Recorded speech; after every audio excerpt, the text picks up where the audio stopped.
jusqu'au bout. Je veux te suivre dans les bons, les mauvais jours. À toi pour mourir et vivre, à toi je pour tout, jusqu'au bout, jusqu'au bout. Je vais te suivre, hey, dans le bon, les mauvais. À toi pour mourir et vivre, à toi Jésus pour toi, jusqu'au bout, jusqu'au bout, jusqu'au bout. Je vais te suivre dans les bons, les mauvais jours. À toi je mourir et vivre, à toi Jésus pour toujours.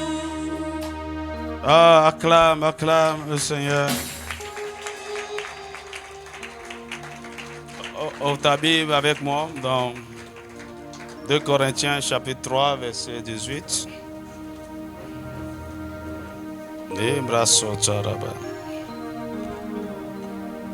2 Corinthiens chapitre 3 verset 18. Et de nous tous, dont le visage découvert reflète la gloire du Seigneur, nous sommes transformés à la même image, de gloire en gloire, par l'Esprit du Seigneur. Éphésiens chapitre 4, versets 21 à 24. Éphésiens chapitre 4.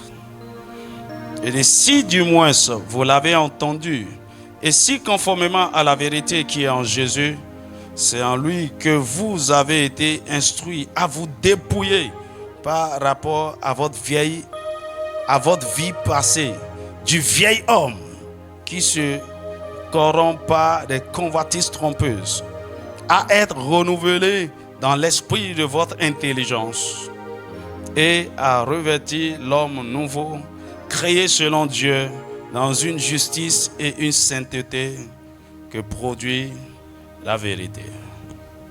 Amen. Que Dieu bénisse sa parole ce matin. Il veut t'asseoir dans sa présence. Encore une fois, bienvenue à la maison de restauration, le lieu de transformation. Alléluia. Amen. Acclame Jésus. Alléluia.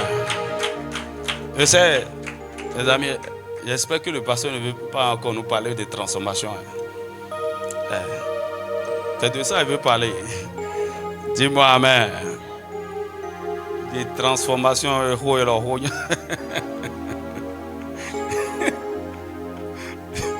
Est-ce que tu es déjà transformé? Dis-moi Amen. Tu vois, je peux en parler jusqu'à la fin de l'année. Le sujet est tellement vaste, tellement profond.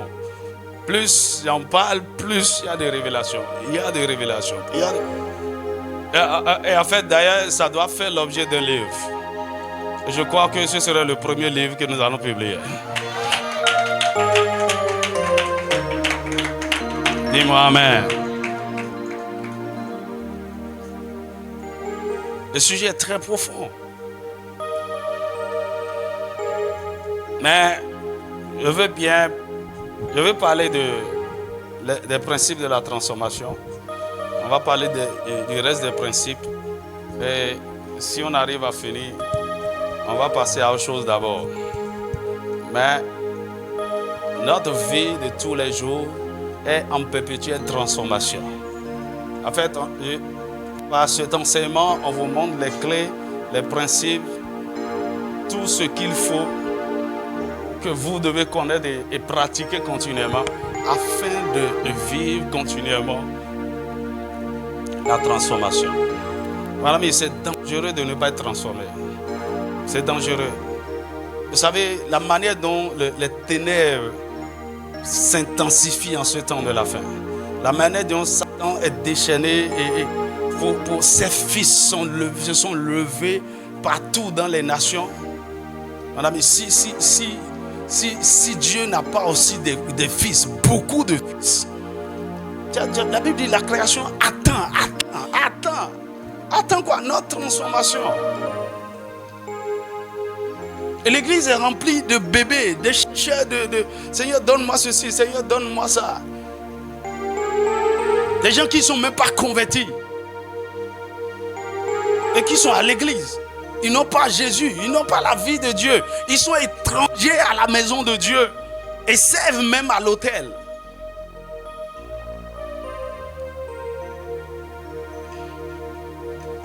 C'est terrible.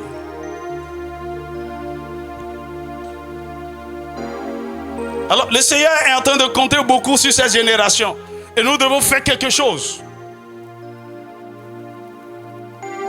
Comment se fait-il que nous avons de grands rassemblements? Regarde, au Bénin, aujourd'hui, des milliers et milliers de gens, du nord au sud, partout.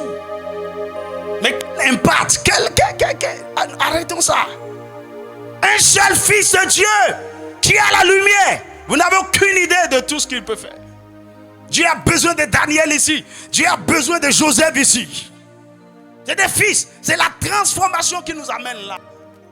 Faut pas. On est là en train d'attendre. C'est pas, le Seigneur va me bénir, va me lever, donner beaucoup d'argent et tu deviens inutile. Le Seigneur t'a béni, tu as beaucoup d'argent, mais inutile. Écoute, je prie pour toi que le Seigneur te bénisse au point où que la moindre des choses que tu peux donner à quelqu'un, c'est l'argent. Et tu n'as pas bien compris. Si tu me dis que tu es riche et tout ce que tu peux donner, c'est de l'argent, tu es le plus pauvre.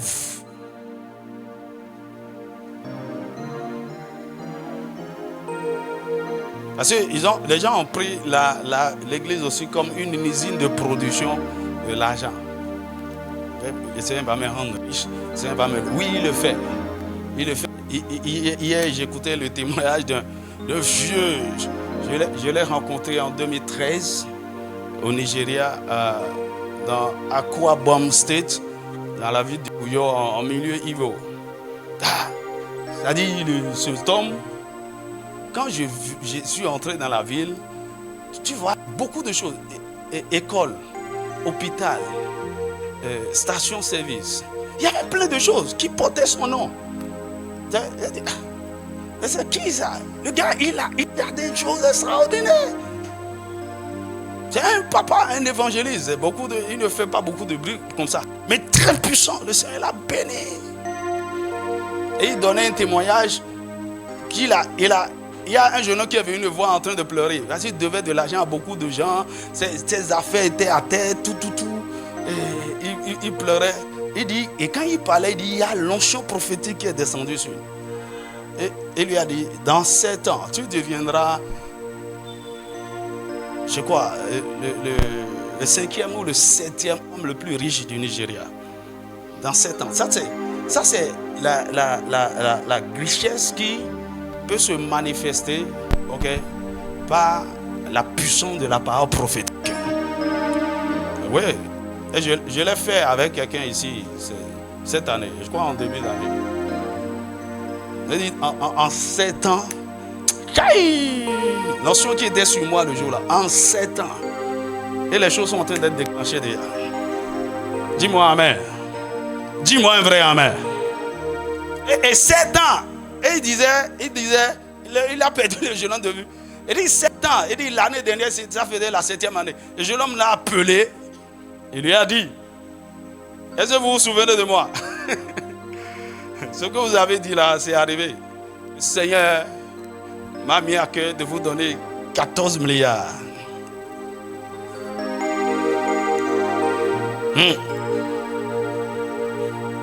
C'est ça qui nous fait du bien. 14 milliards. Non, pardon. Le Seigneur m'a mis à cœur de vous donner 13 milliards. Et l'homme de Dieu dit non, le Seigneur n'a pas dit ça. Le Seigneur t'a dit de me donner 1 milliard. Mais les 12 milliards là, c'est toi-même qui as ajouté. C'est toi, c'est toi. Elle dit, oui, c'est ça.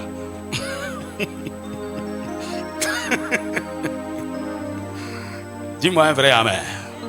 Écoute-moi, cet homme-là, l'onction, la puissance prophétique l'a élevé dans cette dimension. Ok? C'est bon, il retourne l'argent pour faire avancer le royaume. Mais il peut être perdu. Hein? Il peut devenir inutile pour Dieu. Dis-moi amen. Tu vois, quand quelqu'un comme ça dans les églises, c'est devant comme ça, on le met. Diacre numéro 1. Ici, il n'y a pas de diacre. Il y a... Ok? Il a l'argent, il est puissant. Ok? Mais c'est un fornicateur dehors, c'est un pervers, quelqu'un qui, même dans ses affaires, il triche, il n'est pas sérieux, il n'a pas une vie de prière, il n'a pas... Pourquoi? Ce qui arrive là, ça ne dépend pas de lui. Hein. Quelque chose a été relâché sur lui. Maintenant, il va croire qu'il est arrivé. Mes amis, sortons de là. Écoute-moi bien. Tout le monde deviendra riche et puissant ici. Mais regarde-moi, le Seigneur m'a dit, avant qu'on ne commence, il dit, le moment viendra, les gens viendront à la mission de l'aigle parce que l'atmosphère sera chargée. Il y avait une notion, une présence. Des gens viendront juste pour contacter la bénédiction financière. Il dit, mais avertis-les. Il m'a dit ça. Il dit, il ne faut jamais transformer cette mission en un marché ou bien en un lieu d'affaires. C'est pourquoi j'insiste sur la spiritualité. J'insiste sur la spiritualité.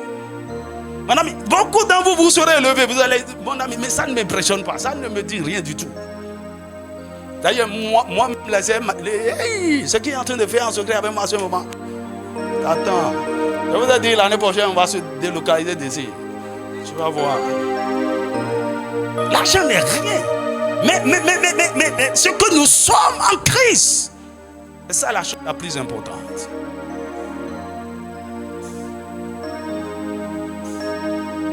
Des gens qui aiment tellement Dieu, qui peuvent dire à l'argent, écoute, les investisseurs l'embêtent, écoutez, si vous ne voulez pas, aujourd'hui c'est dimanche, on va se voir demain. Si vous ne voulez pas rentrer dans votre pays, je n'ai pas votre temps aujourd'hui. Parce qu'après l'église, j'ai du temps avec ma famille, on va...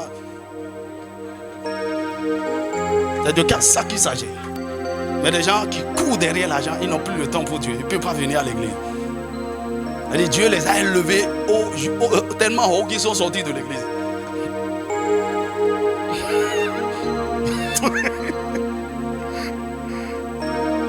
Dis-moi amen. Tu vas peut-être me croire bizarre que je suis dur. C'est pas moi. Il y a quelque chose que Dieu a mis sur moi, je suis comme ça. Dis-moi un vrai amen.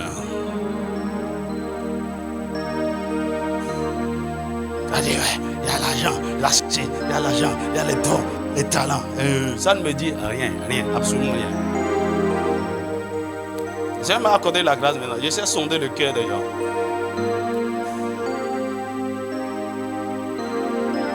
Donc, qu'est-ce qu'il y a dedans? Il y en a même, ils n'ont même pas Jésus là. Et il y en a ici. C'est pas... C'est-à-dire, Jésus n'est même pas encore entré dedans avant qu'on ne parle même de transformation. La religion. Le Seigneur Jésus ne veut pas ça. Il faut que ça s'arrête. Dis-moi amen. C'est pourquoi l'église est faible. L'église est faible. L'église est faible. On n'a pas de voix. On n'a pas de...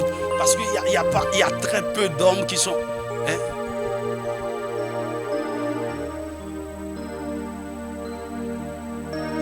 Le Seigneur nous aide. Dis-moi un vrai amen. C'est pourquoi il est important. Dieu lui-même, il sait qu'il n'est pas allé chercher des parfaits. Il est allé chercher des gens totalement déformés, perdus dans le péché, pervers, aller démembrer, démanteler. Il sait ça. Et c'est comme ça, il est allé te chercher. Pour que tu viennes dans son usine afin qu'il te façonne. Ton plus grand besoin, c'est ça. Ton plus grand besoin en venant en Jésus, c'est d'être transformé. Ce n'est pas le mariage, ce n'est pas l'argent, c'est pas... Non. Parce que c'est après t'avoir transformé qu'il pourra maintenant t'utiliser. Tu pourras être utile en ses mains. Et si tu crois que être utile à Dieu là, c'est juste parce que tu as l'argent. Et c'est ce que beaucoup de gens croient ici. Parce que tu crois que voilà, tu peux maintenant t'asseoir à parler de ministère avec le pasteur. C'est bien de gérer à Gongogo.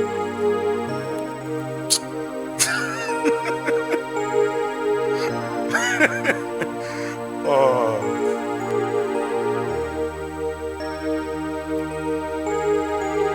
Un enfant, parce que votre garçon ou bien votre fille a commencé par avoir un peu d'argent dans votre maison, si vous ne le mettez pas bien à sa place, il va commencer par vous dire rien. C'est ce qui se passe, non? Il y a des petites filles 16 ans, 17 ans, parce qu'elles sont avec les garçons, on lui donne l'argent. Elle donne l'argent à son père, elle donne l'argent à sa mère. Elle devient le chef suprême. C'est un enfant à un enfant, un enfant à un enfant. Qu'il ait l'argent ou pas, un enfant à un enfant. Et la même chose dans l'église. Seigneur te confie des ressources, tu es bébé spirituel, reste bébé spirituel, on doit t'éduquer, tu as besoin d'être discipliné, ordonné, corrigé, traité bien. Donne l'argent, mais assieds-toi là, tranquille.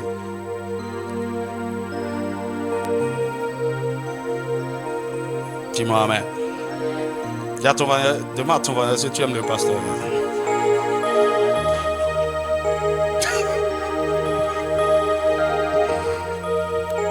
Demande si tu vas venir dimanche prochain.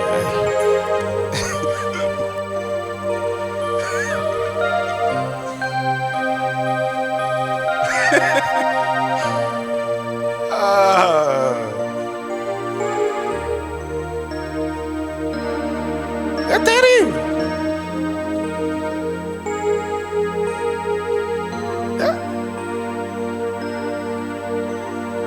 Tu vois, alors, quelqu'un m'a envoyé un message ici. Voilà, depuis là, il veut servir. Moi, je lui dis d'attendre. Si je ne. D'ailleurs, va chercher une autre église. Moi, je me préoccupe de ton salut, de ta transformation. Tu me fais maintenant sortir de quelle église? Nabi, dimanche, je me lève big en gonfi. Il y a un chono. On va louer ces vies. C'est quoi cet enfantillage là? Et de balancer le message à mon épouse, elle dit, écoute-moi ça. Tu crois que écoutez, je ne suis pas en train de bâtir Babylone. Ailleurs, les gens sont en train de chercher des talents. Et viens servir. Toi, tu vas faire ceci. Toi, mon ami, quand tu viens ici, ce n'est pas ça qui me préoccupe. Il y a beaucoup de choses qu'on a à faire. Parce que le danger, c'est quoi? Lorsque la personne n'est pas encore sauvée, lorsque la personne n'est pas encore dans la dynamique de la transformation, et vous lui confiez des responsabilités, c'est fini. C'est fini. Mon ami, c'est pas que je suis né dans la chose. Je sais de quoi je parle.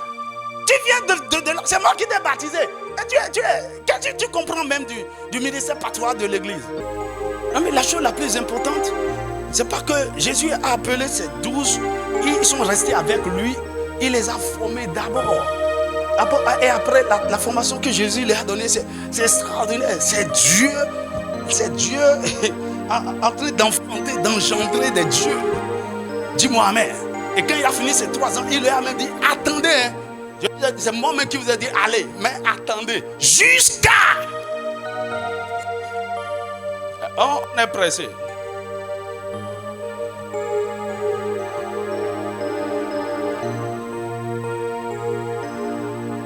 Sois transformé. Écoutez, lorsque Dieu veut augmenter votre valeur et vous vendre cher, il vous met dans le creuset de la transformation d'abord. Dis-moi un vrai amen. Elle dit, tout pays qui vend littéralement tous ces matières premières comme ça ne va jamais se développer. Tu vois, j'ai vu, je ne sais pas si c'est vrai, sur les réseaux sociaux, une bâchée dans l'OM, une bâchée de manioc, une bâchée remplie, hein, bien chargée de manioc. Ici, c'est 50 000.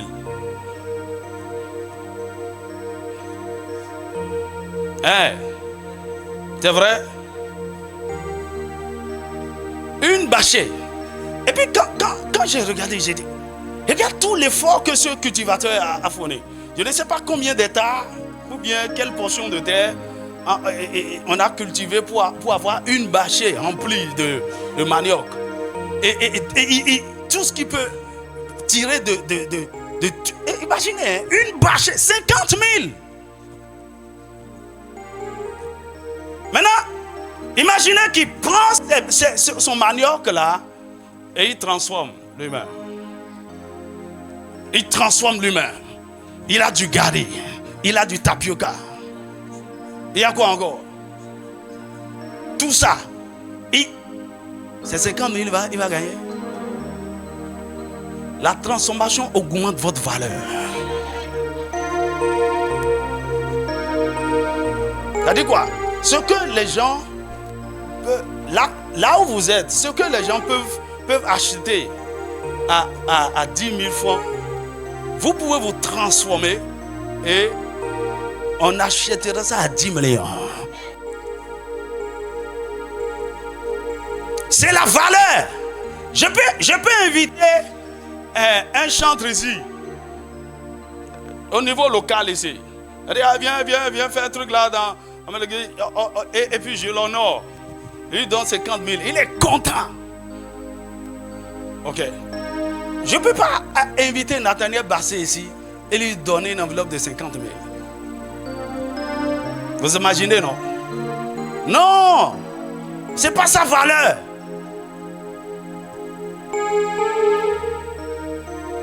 Donc, votre valeur, ça dit, votre valeur donne le prix que vous avez. Mais il y a un temps où on lui donnait des enveloppes de 10 000, de 5 000. Mais il grandissait. Il devenait de plus en plus perfectionné. À un moment donné, ok, il est devenu une figure globale. La dernière fois, je suivais son Alléluia Challenge. Plus de 200 000 personnes connectées en ligne. J'ai dit, ça c'est quoi? C'est quelle notion? Ce gars-là. C'est la transformation. C'est la transformation.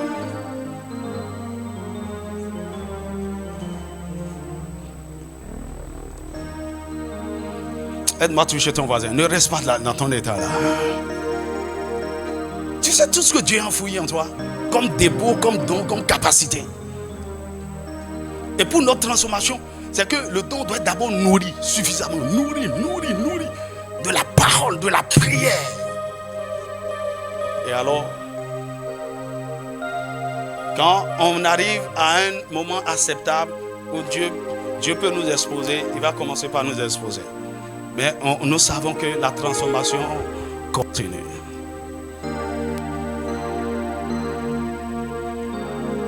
Dis-moi amen. C'est pourquoi je vous en prie, prenez ceci au sérieux. 1, tu dois être sauvé. 2, tu dois être transformé. Et la transformation, c'est le processus qui nous amène à l'image de Christ. Ok? Dieu nous a envoyé le modèle. Jésus. Et de maintenant, tous ceux qui viennent à moi par lui, vous devez lui ressembler. C'est tout. Mais ce n'est pas quelque chose qui vient parce qu'on a prié, parce qu'on a rejoint une église, parce qu'on est dans une association. Non, c'est un processus.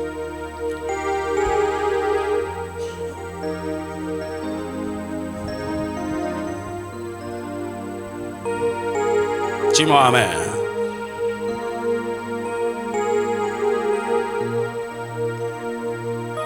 Les principes de la transformation. C'est vrai que tu retournes en arrière. Hein? Il faut aller sur la page YouTube, tu vas.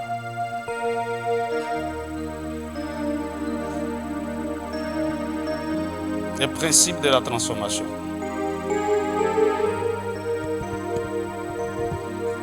Je ne sais pas comment on va faire là. Alléluia. Je vous ai dit, c'est 10 principes. On a parlé déjà de 4. Ça en bien 5. Le premier principe, c'est le principe du désir.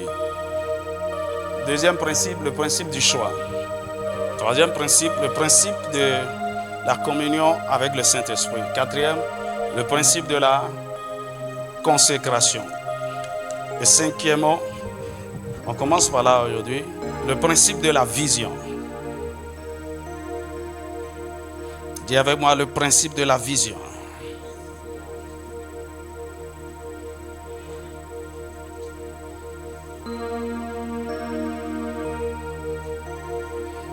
Alors, ce qu'il faut comprendre, avant que je ne parle précisément du principe de la vision, c'est que selon Éphésiens chapitre 4, versets 21 à 24, qu'on a lu tout à l'heure, pour être la transformation, c'est quelque chose qui se passe en 3 phases. Et la première phase, c'est se dépouiller du vieil homme, c'est-à-dire de la chair. On a lu le texte tout à l'heure. Se dépouiller du vieil homme. La chair. Et la chair, si vous ne faites rien par rapport à elle, c'est le lieu de la corruption. C'est-à-dire quoi? Quelqu'un qui n'est pas, qui est né de nouveau et qui reste charnel et qui ne fait rien par rapport à sa chair, il ira en s'empirant. Parce que la chair se corrompt. Il y a un processus de dégradation dans la chair. On doit être dépouillé de ça.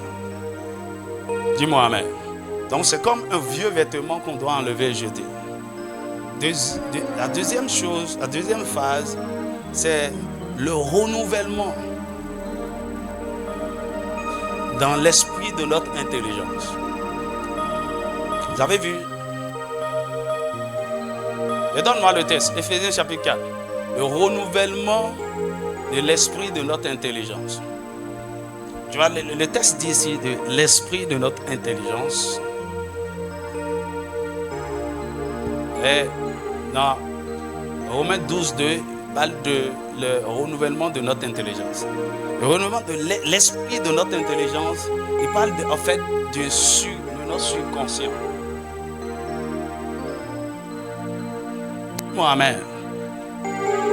Il dit, si du moins vous l'avez entendu ici conformément à la vérité qui est en Jésus, c'est en lui que vous avez été instruits à vous dépouiller, eu égard à votre vie passée, du vieil homme qui se corrompt et à être renouvelé dans l'esprit de votre intelligence. L'esprit.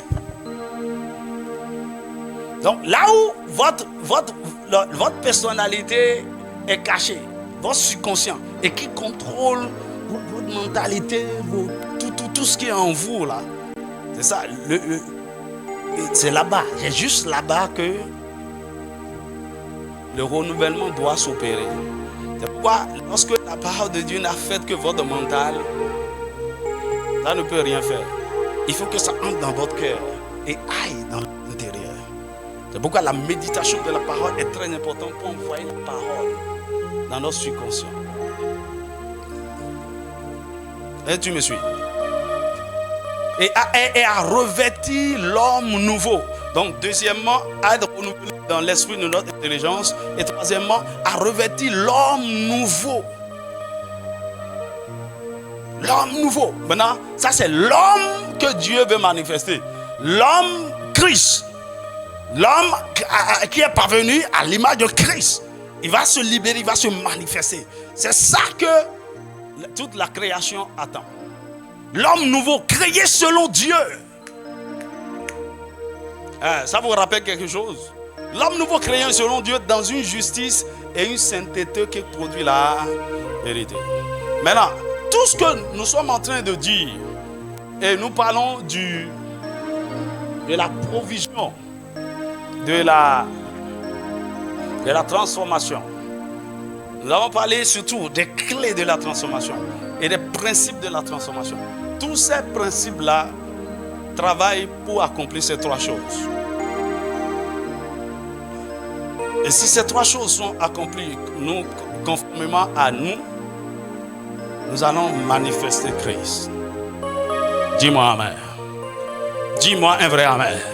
Alors je vais te montrer un des principes qui permet d'accomplir ces trois choses. On peut avancer maintenant. Donc le principe, cinquièmement, donc, le cinquième principe, le principe de la vision.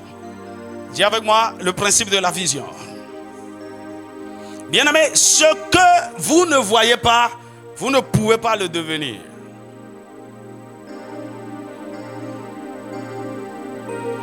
C'est ce que vous voyez que vous pouvez poursuivre.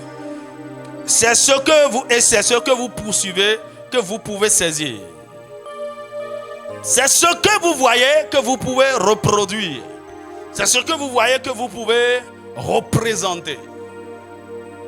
Par exemple, on te donne une photo, on dit à monsieur le peintre, est-ce que tu peux reproduire? Ou bien, il y a des bons peintres, hein, quelqu'un est assis, tranquille, et puis le peintre le regarde, et si le peintre ne peut pas le voir, il ne peut pas le reproduire. Dis-moi amen.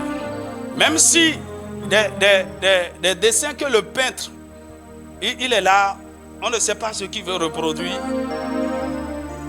C'est vous qui ne voyez pas. Qu'est-ce qu'il veut faire? Qu'est-ce qu'il veut faire? En réalité, en dessinant là, il est en train de regarder une image. Est-ce que tu me suis? Dans son imagination, dans son esprit, il y a une image qui est claire, qu'il est en train de reproduire, Et vraiment, il y a des artistes actuellement, ils disent waouh, quel talent. Donc si Jésus, comment il va dire? Pour notre transformation, Dieu nous a donné l'image. Jésus, que nous devons reproduire. Maintenant, il faut que nous ayons l'image là, en esprit, comme ça. C'est pourquoi il dit, nous, le visage découvert, nous contemplons, comme à travers un miroir, la gloire du Seigneur. Donc, si l'image n'est pas devant toi, tu ne peux pas le devenir. Dis-moi amen. Donnez-moi d'abord Jérémie chapitre 1, verset 11 à 12. Il dit, la parole de l'Éternel me fut adressée en ce mot. Que vois-tu, Jérémie? Je répondis, je vois une branche d'amandier. Verset 12. Et l'Éternel me dit, tu as bien vu, car je veille sur ma parole pour l'exécuter. C'est ce que vous avez vu que Dieu exécute. Mieux, c'est ce que vous avez bien vu. L'image de Christ que vous voulez reproduire, est-ce que vous l'avez bien vu? Est-ce que vous l'avez gardé réellement en esprit? Et c'est sur ça que Dieu veille. Donc si tu ne vois pas ce que tu es en train de travailler pour devenir, tu ne le deviendras pas. Oh, est-ce que quelqu'un me suit? Donc c'est ce que vous voyez que Dieu peut accomplir. C'est l'image finale que vous voyez de vous-même que vous allez manifester. Souvenez-vous que votre transformation est conformément à l'image de Christ. Donnez-moi le texte à 2 Corinthiens 3, 18.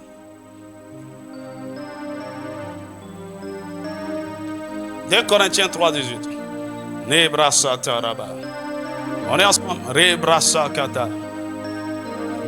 Il dit, nous tous qui, le visage découvert, contemplons comme dans un miroir la gloire du Seigneur, nous sommes transformés en la même image, de gloire en gloire. Maintenant, quand la Bible parle ici de visage découvert, c'est pas, comment il va dire, les yeux ouverts. Je regarde les yeux ouverts. Le visage découvert, c'est une expression grecque qui veut dire un cœur pur, un cœur purifié, un cœur dépouillé, un cœur conquis, un cœur circoncis. Dis-moi amen. Donc, l'image, ce que nous contemplons ici, ce n'est pas nos yeux physiques. C'est une image que nous avons à l'intérieur. C'est une image que le Saint-Esprit produit en nous. Parce que c'est lui qui révèle Jésus en nous.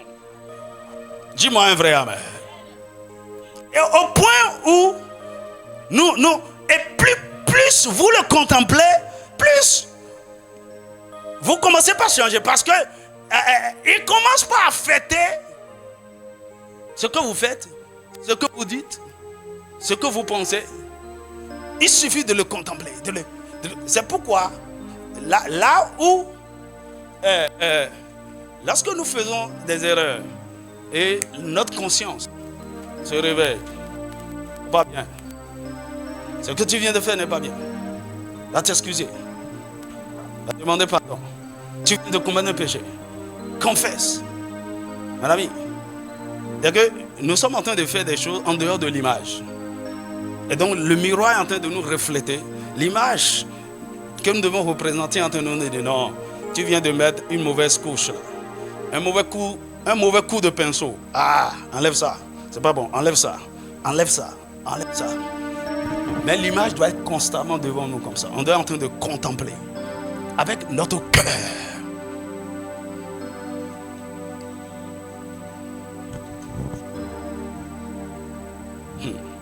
Que le Saint-Esprit te donne l'entendement.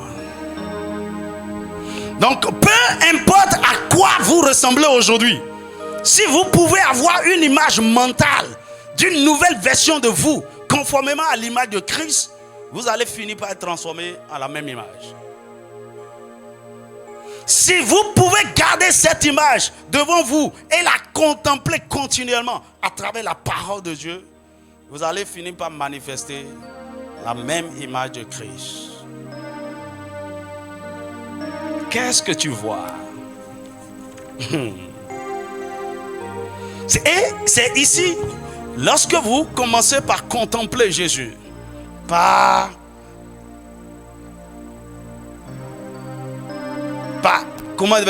refléter l'image, c'est à ce moment-là que les faux raisonnements commencent par tomber. Les mauvais systèmes de pensée, les mauvaises pensées, les mauvaises mentalités, les forteresses mentales qui sont en nous commencent par tomber. Commencent par tomber. Commencent par tomber. Non, ça c'est pas bon. Ça c'est pas bon. Ça commence par tomber. Et au fur et à mesure que ça tombe, c'est remplacé progressivement par les pensées de Christ. La mentalité de Christ. La mentalité du royaume. Vos perceptions commencent par changer.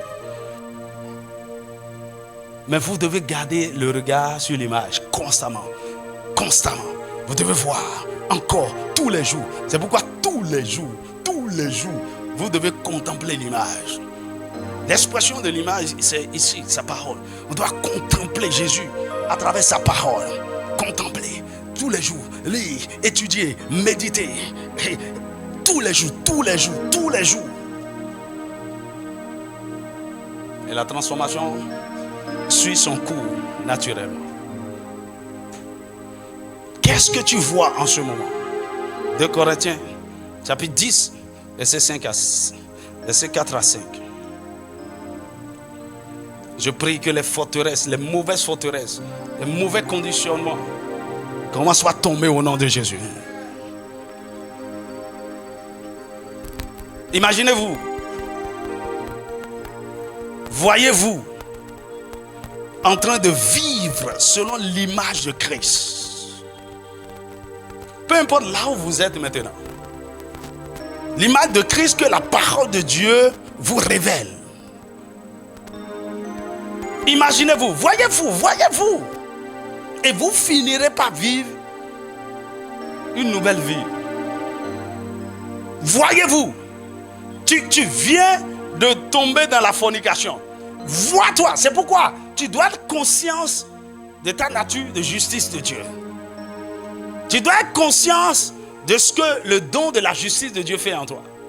Le fait que tu tombes ne veut pas dire que tu es devenu pécheur. C'est un juge qui vient de se salir. Dis-moi amen. Et parce que tu regardes constamment l'image, tu ne restes pas à terre. Tu dois pouvoir dire à ces démons, ces esprits de mensonge, c'est une affaire de temps. Vous allez me quitter bientôt. Je sais que je serai intègre. Le Saint-Esprit met ce désir en toi. Je sais que je vais marcher dans la pureté. Mon cœur là, non. Mon cœur, c'est pas ça. Mais je sais, je le vois. Je peux être comme Christ. Je peux être comme lui. Mon ami, il faut le voir.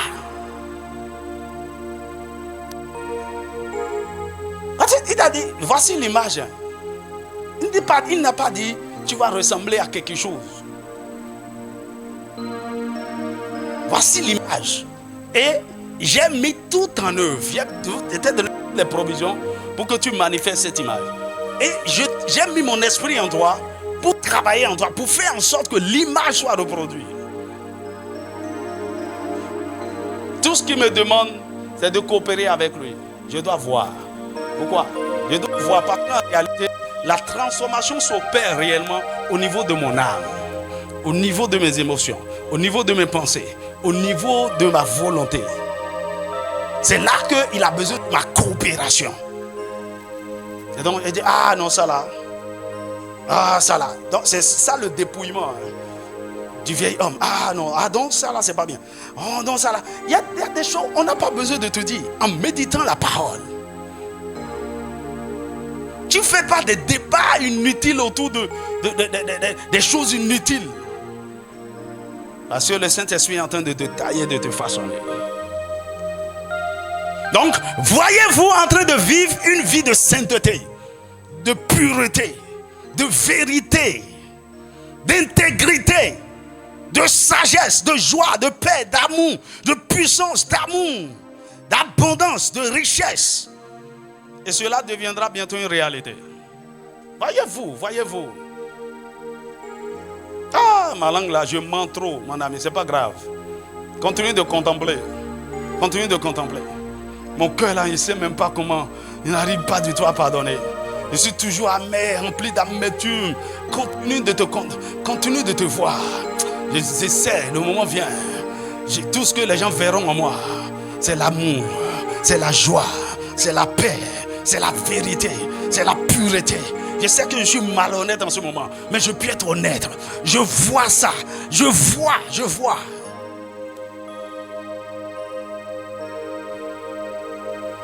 Je sais actuellement mon cœur est encore dur. Je suis sensible à la douleur des gens. Je suis pas compatissant. Mais je vois la compassion en train de venir. Je vois. Je ne suis pas un homme intègre. En matière d'argent, je suis le plus faux. Même avec Dieu, Dieu même le sait. Je ne suis pas intègre. Mais je vois que je peux être intègre. Mon ami, tu dois garder cette image. C'est pourquoi la compréhension des provisions doit être très importante. C'est pourquoi peu importe tes failles, tes erreurs, en contemplant l'image, souvenez-vous, le peintre qui veut dessiner, parfois il a essayé ce tableau-là plus de 10 fois. Il a fait des erreurs qu'on ne peut plus corriger. Il a mis ça de côté. Il reprend. Parce qu'il voit, il dit je vais reproduire. Dis-moi amen. Donc tu tombes aujourd'hui, relève-toi, ce n'est pas toi. Tu t'es sali. Laisse-le te laver. Je vois que le moment viendra, tout ce qui sortira, se dégagera de moi, ce serait l'amour. On m'a blessé, on m'a traumatisé. Mon cœur est dur, mon cœur est sensible, mon cœur. Mais je sais, et l'amour de Christ, ça c'est l'image de Jésus, ça. L'amour, la joie. Tu vois. Aide-moi à demander à ton voisin, qu'est-ce que tu vois en ce moment?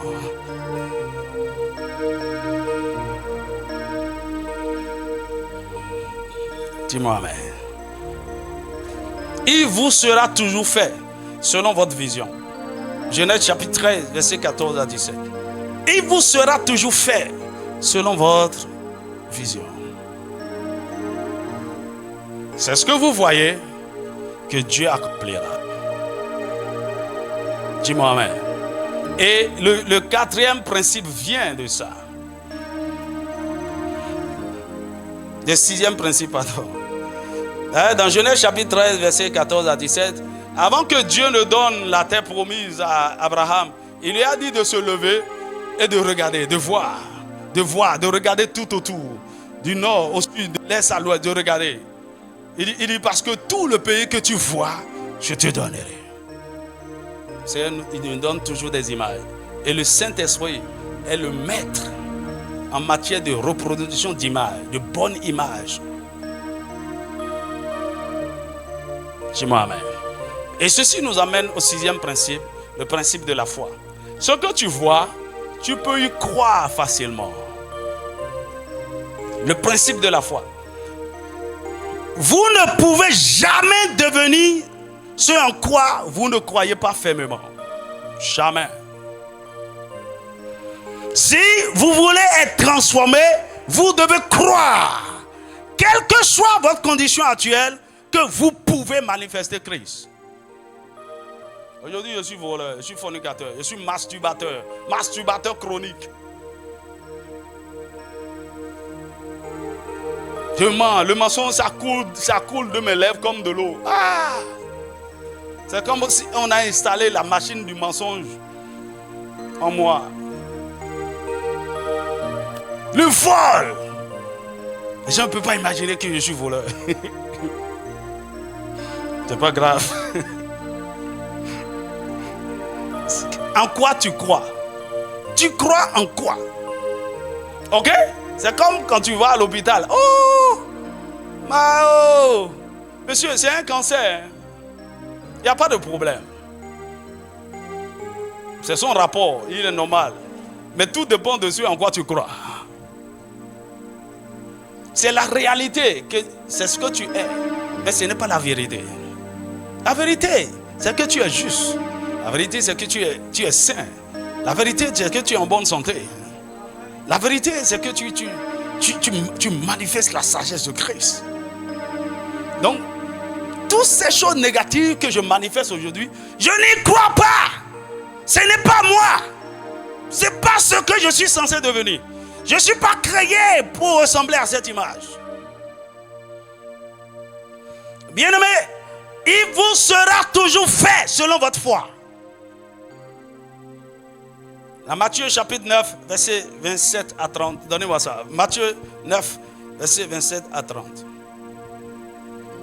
C'est ce que vous croyez.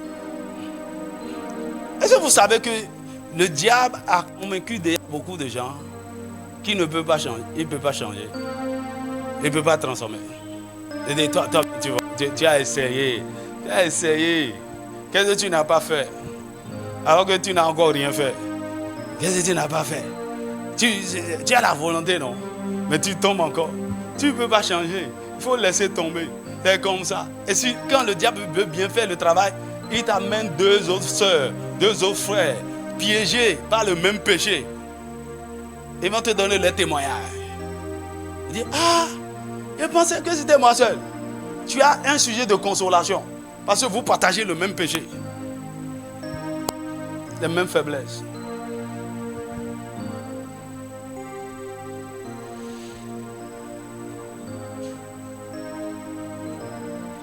Et tu es convaincu. C'est ma nature. Je suis comme ça. Non. Mais jusqu'à ce qu'il t'amène, tu rencontres quelqu'un qui a remporté la victoire. Ah? Non, c'est possible. C'est possible. Ouais. Tout est une question de foi. J'étais comme toi un jour. Et aujourd'hui, le Seigneur m'a changé.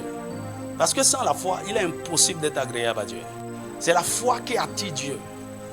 C'est la foi qui l'amène à faire. Je t'ai dit qu'il peut te transformer. Est-ce que tu y crois? Si tu crois, alors je te change. Est-ce que tu y crois? La Bible dit, étant parti de là, Jésus fut suivi par deux aveugles qui criaient, « Aie pitié de nous, fils de David. » Lorsqu'il fut arrivé à la maison, les aveugles s'approchaient de lui et Jésus leur dit, « Croyez-vous que je puisse faire cela? Croyez-vous que je puisse faire cela? » Il a dit, vous devez être transformés à mon image. Mais est-ce que tu crois que c'est possible? Il dit, oui Seigneur. Lui répondit-il. Verset 29. Alors il leur toucha les yeux en disant, qu'il vous soit fait selon votre foi.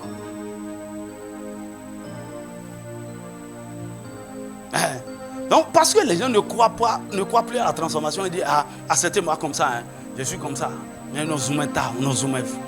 C'est dans notre sang, c'est dans notre famille. Rien ne se passera.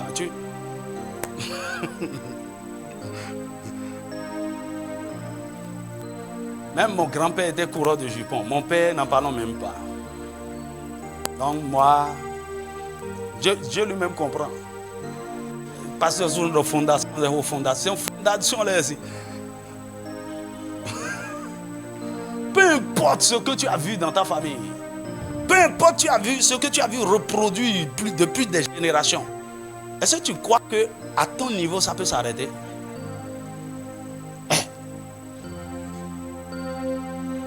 Si tu crois, alors tu le verras. Dans Marc chapitre 10, verset 46 à 53, la même chose avec le Bartimée. Jésus, l'aveugle, il a dit, après avoir crié, il dit, appelez-le. Il dit, que veux-tu? Que je recouvre la vue. Que je recouvre la vue. Il dit, qu'il te soit fait selon ta foi. Maintenant, parce que si vous n'avez pas la foi qui peut vous changer, vous ne pouvez pas faire des prières de transformation. Dis-moi amen. Pourquoi je prie? Je dis, Seigneur, change ce cœur. Ça ne peut pas. Je gémis devant lui, je pleure. Seigneur, change ce caractère. C'est pas moi ça. Mais pourquoi je continue? Je viens encore demain, je continue. Parce que j'y crois. Celui qui ne croit pas ne peut pas prier avec persévérance par rapport à ses faiblesses. Parce qu'il croit que c'est le truc, si Dieu le veut, si Dieu veut, il va me changer. Hein. Sinon, en toi, je suis là. S'il veut me changer, tu ne veux pas, tu ne veux rien.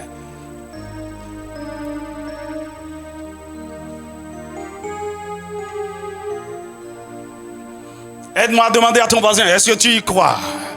Est-ce que tu crois qu'il peut te transformer?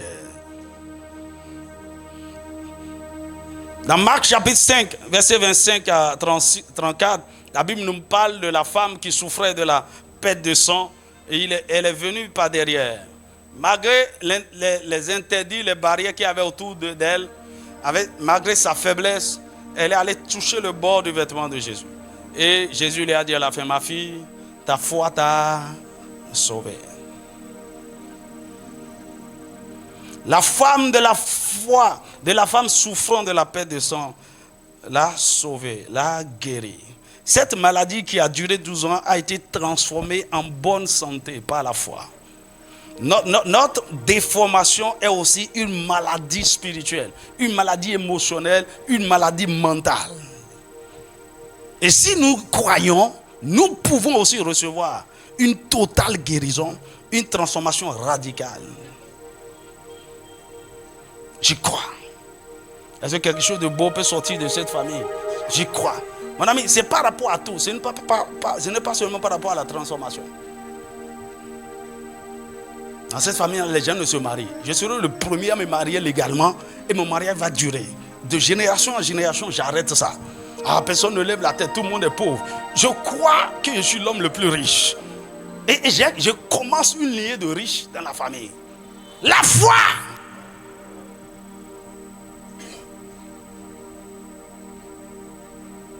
Il peut te guérir de cette maladie.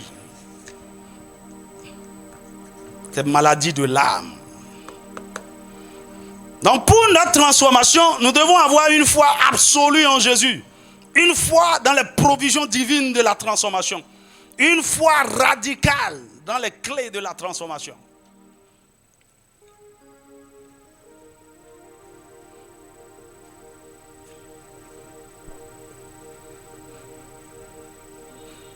Bien-aimé, c'est celle ou celui qui a cru, qui verra les choses qui lui sont annoncées de la part du Seigneur. Luc chapitre 1, verset 45. Luc chapitre 1, verset 45. C'est la foi qui nous permettra de déplacer toutes les montagnes Qui nous empêcherait ou qui nous empêchait d'être transformés. Il faut la foi. Mon ami, sur le chemin de votre transformation, il y a tellement de montagnes, tellement de barrières. Satan a mis tout en œuvre. Mais par la foi, vous pouvez les déplacer. Vous pouvez les déplacer et continuer sur ce chemin.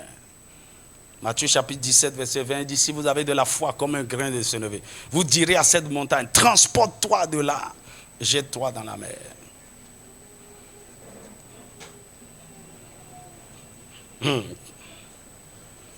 Si vous avez la foi, par la foi, vous pouvez déplacer les montagnes d'iniquité, les montagnes de péché, les montagnes de conformité à ce monde, les montagnes de la mondanité, d'infimité, de mauvaises associations, de mauvais cœurs. Vous pouvez les déplacer.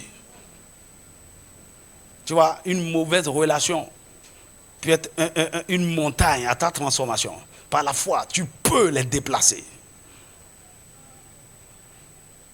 Mais la bonne nouvelle, c'est que la foi est aussi un convertisseur puissant.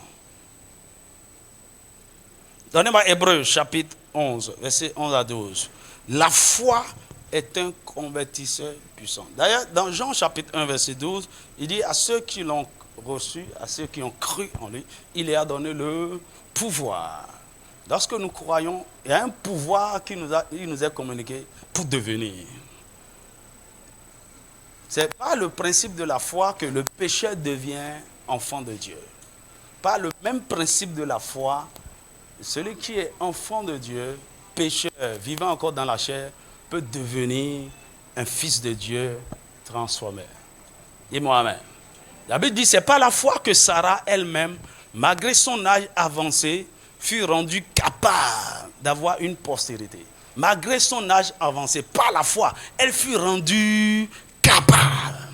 Donc, là où il y a toute impossibilité, là où biologiquement, physiologiquement, Sarah ne pouvait plus concevoir.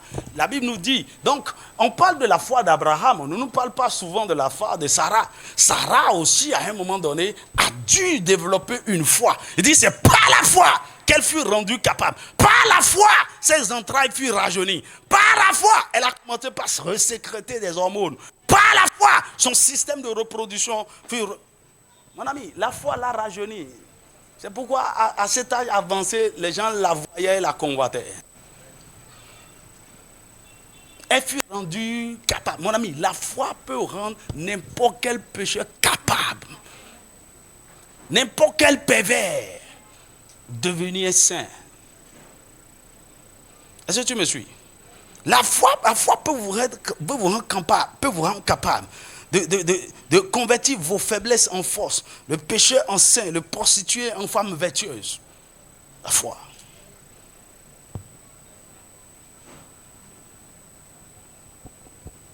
Donc peu importe comment je viens à lui, tout d'abord je vois l'image là, je contemple cela. Et maintenant, je crois que je peux le faire. Dis-moi amen. Avant qu'un peintre ne se mette à dessiner un tableau, surtout quand il le fait en public, ça c'est être courageux, hein? Et d'un seul coup, et il est sûr que ça va donner un résultat parfait. Et il a la foi. Il a la foi en son art. Il a la foi que il peut reproduire cette image. Vous devez développer la même foi. Et c'est pourquoi, à un moment donné, à cause de ce que l'Esprit de Dieu est en train de faire en vous, tu peux défier certains péchés. Il ne peut pas tomber. Il ne peut pas faire ça. Ce n'est pas de l'arrogance de... Parfois, je fais cette déclaration. Je ne peux pas. Comment? En train de coucher avec la femme d'autrui, c'est bizarre. Ça ne fait pas partie de mon tableau. Comment les gens arrivent à faire ça? À cause de l'image que je vois, il n'y a pas ça dans le tableau. Donc par la foi, je sais ce que je suis en train de devenir. Je sais ce que je vais manifester. Je sais. Le Seigneur ne nous a pas demandé de quelque chose d'impossible. Il a tout mis à notre disposition. Le reste, c'est qu'on ne veut pas assumer notre responsabilité. Je vais parler du 7e principe. Et on peut s'arrêter là. Le 7e principe, c'est le principe du sacrificateur enseignant. Dis avec moi, sacrificateur enseignant. Donnez-moi 2 Chroniques chapitre 15, verset 3. Alors, depuis l'Ancien Testament, Dieu a toujours suscité au milieu de son peuple un corps de personnes appelées les sacrificateurs. Et les sacrificateurs ne sont pas seulement appelés pour offrir des sacrifices en faveur du peuple. Ils sont aussi des gardiens de la loi, ceux qui sont chargés d'enseigner la loi de Dieu au peuple. Autrement dit, ils doivent normalement eux-mêmes connaître la loi, pratiquer la loi, vivre la loi et alors enseigner ça aux autres. C'est-à-dire quoi? Le peuple doit pouvoir voir dans le sacrificateur le modèle que Dieu voudrait voir. Dis-moi amen. Donc, il a mis ce principe en place depuis l'Ancien Testament. Et dans cette nouvelle alliance, le principe n'a pas changé. Il dit, pendant longtemps, il n'y avait eu pour Israël ni vrai Dieu, ni sacrificateur qui enseignait, ni loi. Ça, c'est au temps d'apostasie. Israël s'est assombri. Je crois que c'est au temps du roi Asa. Il n'y a pas un sacrificateur qui enseigne. Il n'y a pas de loi. C'est pourquoi le peuple était livré à lui-même. Le peuple faisait ce qu'il voudrait. Donc, c'est pourquoi, lorsque Dieu les faisait sortir, il a donné l'instruction d'abord à Moïse, mets moi, ton frère Aaron à part et ses fils, comme sacrificateurs. Parce qu'il faut des sacrificateurs pour amener le peuple à bien se comporter, à connaître d'abord la loi et à savoir comment agir. Donc, les conduites, la morale et tout, c'est les sacrificateurs qui enseignent ça. Bien aimé, le principe n'a pas changé. Ézéchiel chapitre 44, versets 21 à 24. Ézéchiel 44, 21 à 24. Ne brasso tara brasso. Il dit, aucun sacrificateur ne boira du vin lorsqu'il entrera dans le pavillon intérieur. Alors, on nous montre là les principes. Retournons au verset 21 là. On nous montre là les principes de la consécration. Les sacrificateurs ne boivent pas du vin. Dans cette nouvelle alliance, tout le monde est sacrificateur, oui ou non? Dis-moi amen. On ne boit pas du vin. Boire l'alcool, ne pas boire l'alcool, ce n'est pas une affaire de péché ou ne pas pécher. Non. À la limite, c'est quelque chose de neutre. Mais en réalité, lorsque vous rentrez dans la consécration, vous voulez consacrer votre corps à Dieu. Vous ne pouvez pas souiller ça avec l'alcool. Là, j'ai des pasteurs qui boivent l'alcool. Là, je ne peux pas boire. Mon corps est consacré à Dieu. Et biologiquement, on sait que l'alcool n'apporte rien. L'alcool n'apporte rien à l'organisme. Ça détruit l'organisme. Parce que l'alcool dont nous avons besoin pour le métabolisme, notre propre corps produit ça. Ou une partie qui vient par l'alimentation. Ok, ceux qui sifflent le vin ici, là. Arrêtez. En fait, il y a certaines choses que Dieu ne peut pas faire avec vous. Vous n'êtes pas, votre niveau de consécration, vous n'êtes même pas dans le pavillon. Vous êtes dehors là-bas, dans le peuple. Dis-moi amen. Donc, retourne au texte. Aucun sacrificateur ne boira du vin lorsqu'il entrera dans le pavillon intérieur. Ok? Il ne prendra pour femme ni une veuve, ni une femme répudiée. Mais il prendra des vierges de la race de la maison d'Israël. Ils pourront aussi prendre la veuve d'un sacrificateur. Ça, c'est les lois de la consécration. Mon ami, en tant que sacrificateur, vous devez vous garder. Si tu es vieille ici, tu dois garder ta virginité. Dis-moi amen. Les petits filles ici, vous devez vous marier vierge. Les garçons, vous devez vous marier chaste. Est-ce que tu m'entends?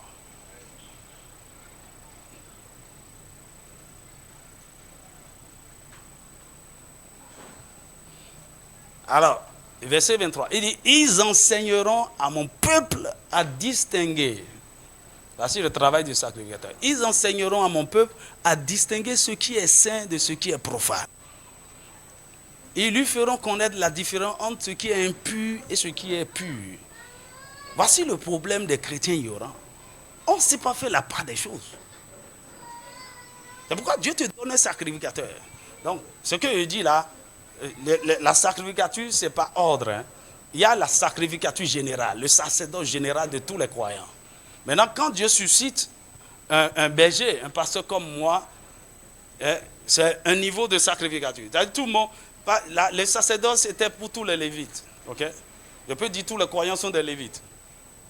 Mais au niveau des lévites, il y a des sacrificateurs en plusieurs classes et il y a maintenant le souverain sacrificateur. Est-ce que vous me suivez?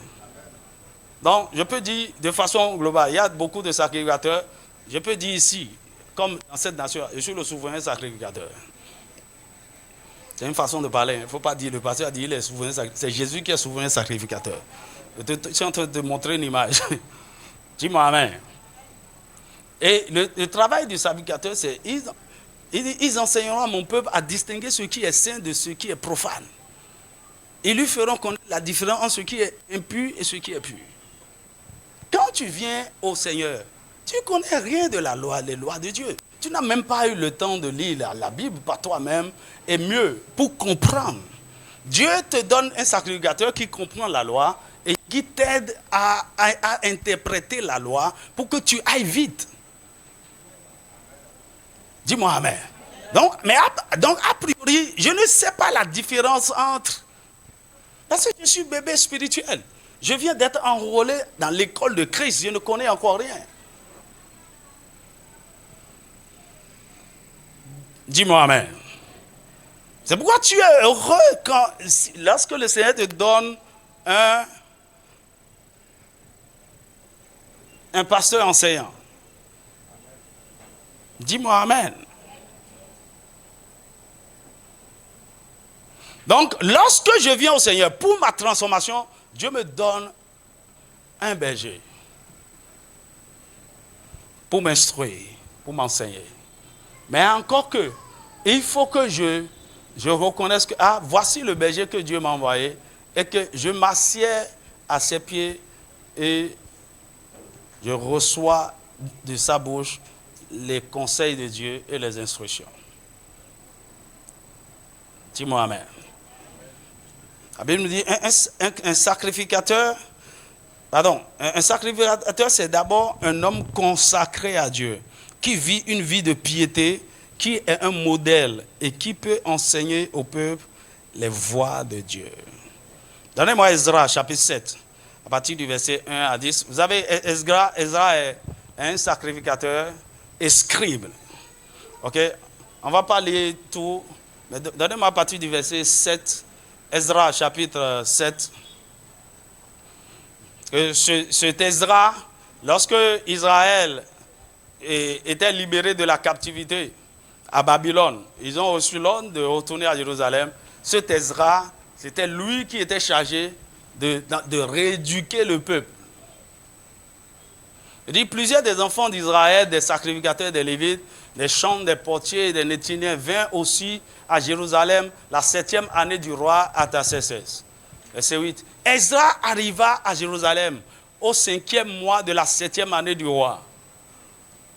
Il était parti de Babylone le premier jour du premier mois et il arriva à Jérusalem le premier jour du 5e mois. La bonne main de son Dieu était sur lui. Car Ezra avait appliqué son cœur à étudier et à mettre en pratique la loi de l'Éternel et à enseigner au milieu d'Israël. Donc, lui-même, il a étudié, il a pratiqué. Donc, il est un modèle. Ce qu'il est en train d'enseigner, c'est ça, il vit. Dis-moi amen. Autrement dit, le sacrificateur dans cette alliance, c'est quelqu'un qui est en train de ressembler déjà un peu à l'image que le disciple veut ressembler. L'image de Jésus là. Et donc, on doit pouvoir voir ce qu'il est en train de dire de Jésus là en lui. L'image. Donc, il est habilité donc à instruire, à enseigner d'autres. C'est un principe. Et si vous n'avez pas, vous naissez de nouveau et vous n'avez pas un berger qui vous nourrit de la parole de façon méthodique, de façon systématique, vous n'allez jamais être transformé.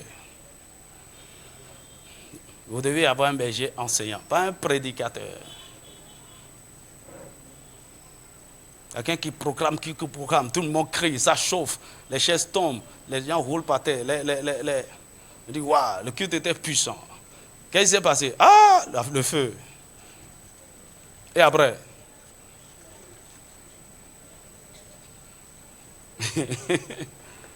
Pourquoi il faut faire asseoir les gens? Est-ce que vous avez vu le ministère de Jésus? Est-ce qu'il a fait fire? Et quand Jésus se leva, la foule tomba. Et il a dit, celui qui tombe a réellement reçu ma puissance. On n'a jamais vu que Jésus fait tomber quelqu'un. Il avait l'onction sans mesure. Mais il faisait une chose essentielle, il nous montrait l'exemple du sacrificateur. Il enseignait. Écoutez, un jour il a enseigné pendant 3 jours non-stop. Matthieu 5, Matthieu 6, Matthieu 7, il parlait seulement. Le royaume des cieux, il enseignait. Et même après sa mort, il a fait 40 jours de séminaire avec les disciples. Transformation. Mon ami, la transformation s'opère par la parole. Souvenez-vous de la 7e provision. Et il te faut un sacrificateur. Donc, il faut des sacrificateurs enseignants au milieu du peuple pour lui enseigner la loi, pour qu'il change de conduite. Malachie, chapitre 2, verset 7. Il dit, car les lèvres du sacrificateur doivent garder la science. Et c'est à sa bouche qu'on demande la loi. C'est pourquoi, a priori, lorsque vous venez au Seigneur, avant d'atteindre la maturité, il y a beaucoup de choses, vous avez besoin de conseils, vous avez besoin de guides. Vous ne connaissez pas. Il y a même des gens, je ne les comprends pas. Ils ont déjà leur idée tout fait. Comment il faut faire. Et viens te voir pour que Dieu mène ta bénédiction. Ce n'est pas toi le sacrifice. Ce n'est pas toi. Quand tu es malade, tu ne vas pas voir le médecin et dire, je sais ce que j'ai. Hein. Faire typhoïde. Là, il faut m'écrire. Si prof, ça c'est.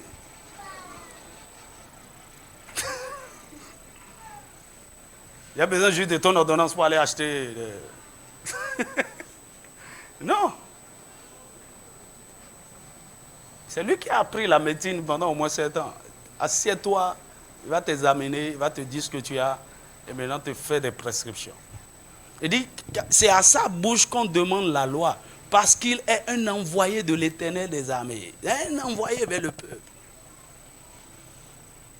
Il enseigne la loi. Il y a des choses. Hein. On reçoit conseil. On ne sait jamais. Je peux faire des erreurs. Là, je ne comprends pas. Donc, quand tu as un mentor ou un frère plus mature que toi qui peut t'aider, tout le monde va avoir un instructeur. Aujourd'hui, le problème c'est quoi? Beaucoup de chrétiens sont livrés à eux-mêmes. Ils n'ont personne pour les construire. D'ailleurs, on vient à l'église, dès qu'on finit comme ça, là, le gars ne s'applique pas à connaître la loi. Il a même la confusion par rapport à un certain... Il ne comprend rien. Au lieu d'aller s'asseoir. Parfois, moi, je m'asseyais pour écouter des hommes de Dieu, des pères, pendant des heures et des heures, à télécharger des messages, à écouter. Je veux comprendre la loi. Voici, tu ne lis pas la Bible, tu n'écoutes pas la parole, tu n'aimes pas ça d'ailleurs. Tu veux faire quoi? Tu veux devenir quoi?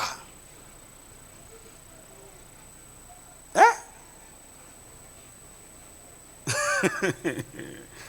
Des chrétiens de cette génération-là. Et quand le sacrificateur te dit, voici ce que la parole de Dieu dit, c'est comme ça, tu es fâché.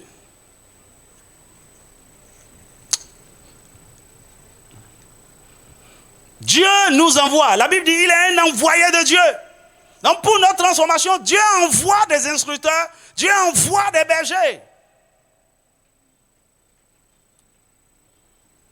Écoute, tu es resté à la maison toi-même, non? Et quand tu as 18 ans, le ministère de l'enseignement t'a amené le diplôme de bac. Ou bien?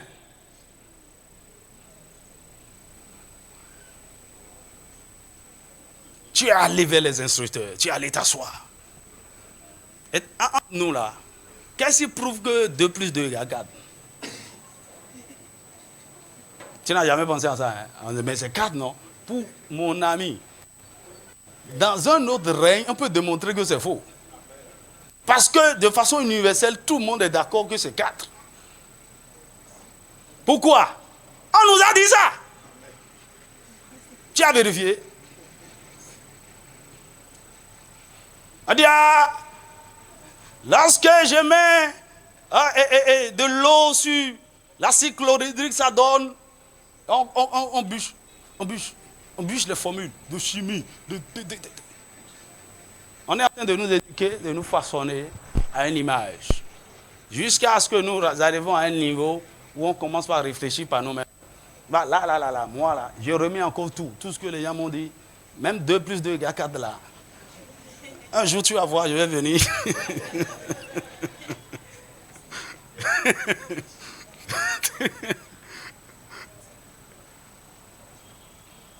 Pourquoi? Parce que le Seigneur m'a amené dans une classe de docteur de la parole où je peux raisonner avec la parole. Pas inventer des doctrines. Hein. C'est ça que j'ai une certaine grâce, une certaine autorité en ce qui concerne la dispensation de la parole. Dis-moi amen. Donc, Dieu nous donne des bergers selon son cœur et c'est à nous de nous soumettre à eux. Jérémie chapitre 3, verset 14 à 15. Jérémie chapitre 3, verset 14 à 15. Entre le maître et l'élève, qui a besoin de qui?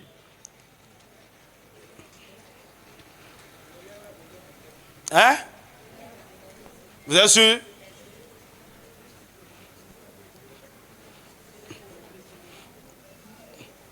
Ok, je vais prendre un bébé là.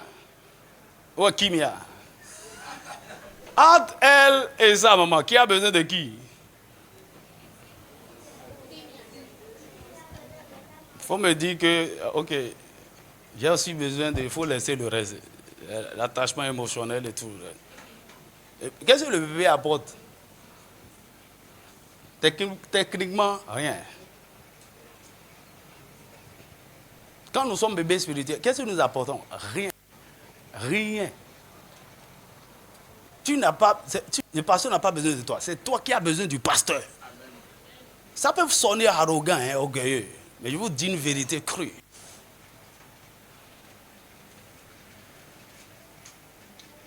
Écoute, si vous ne comprenez pas ces choses, jusqu'à ce que l'enfant ait l'âge de la maturité, c'est les parents qui donnent tout, qui investissent tout dans l'enfant.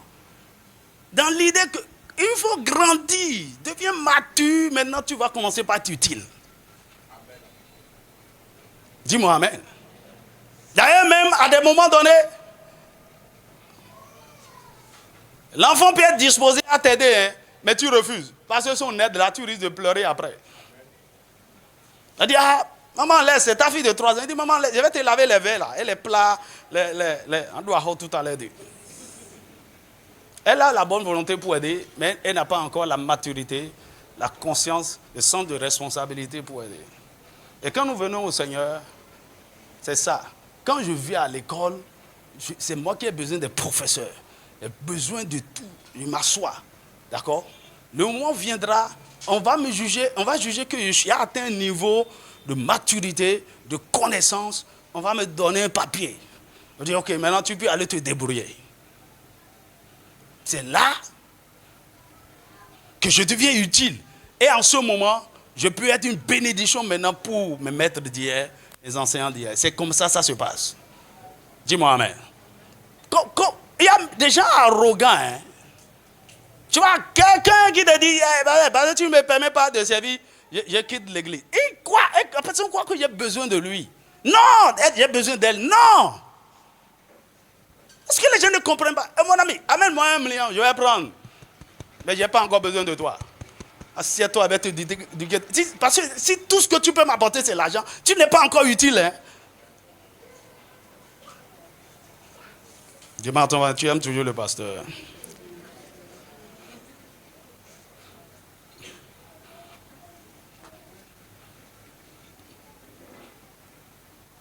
Tu dois reconnaître, voici le berger que Dieu m'a donné pour me former.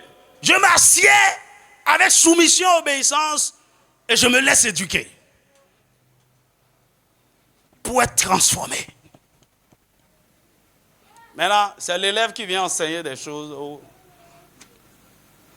à son maître. On ne fait jamais ça. Hein?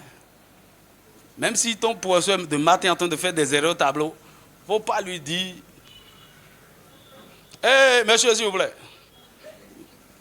On double quelqu'un à Guanabé. On ne fait pas ça.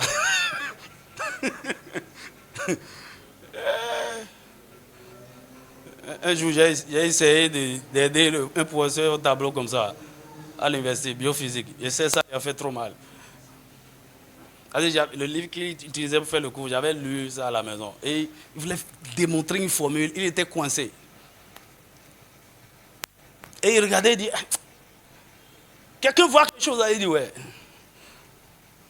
Il a vu quelque chose. Mais je ne deviens pas son maître, son professeur, son enseignant. Là, tout à l'heure, c'est lui qui va me donner devoir. Et il va prendre son bic rouge. Il est libre de me mettre 0 là où j'étais. Il est le maître. Il est le juge. Est-ce que tu me suis? Donc, parfois, lorsque le maître donne assez à certains élèves, viens, on va manger ensemble, et croit qu'il est devenu camarade de son professeur. Et c'est ça qui perturbe l'église aujourd'hui. Des bébés spirituels. Ah, je suis à toi avec le pasteur. Ah, c'est mon ami, c'est mon ami. Écoute-moi, je sais qui je suis. Hein. Je connais ma valeur, je connais mon niveau. Je sais. Je peux me rabaisser avec n'importe qui et faire truc. Donc, à un moment donné, quand je vais reprendre ma position, tu seras choqué. Là, je dis, pasteur, je ne comprends pas. C'est toi qui es bête, aveugle, ignorant. Dieu nous envoie des bergers selon son cœur. Assieds-toi, on va t'instruire. Qu'est-ce que tu connais de la loi de Dieu? Quand tu auras grandi, alors tu pourras être utile. On veut servir, on veut reste du calme. Donne-moi le texte. Jérémie chapitre 3. Verset 14 à 15. Comment?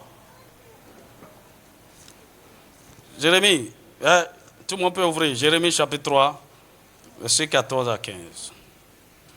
Il dit, revenez, enfants rebelles, dit l'Éternel, car je suis votre maître.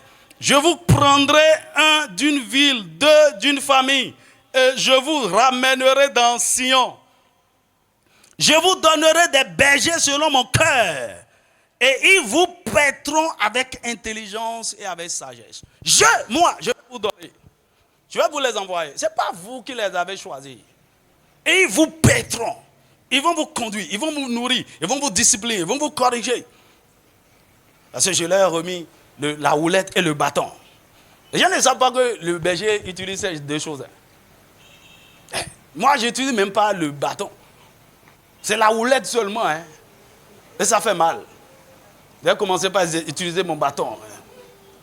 J'ai dit, passe. J'ai dit, non, c'est comme ça. Passe par ici. Il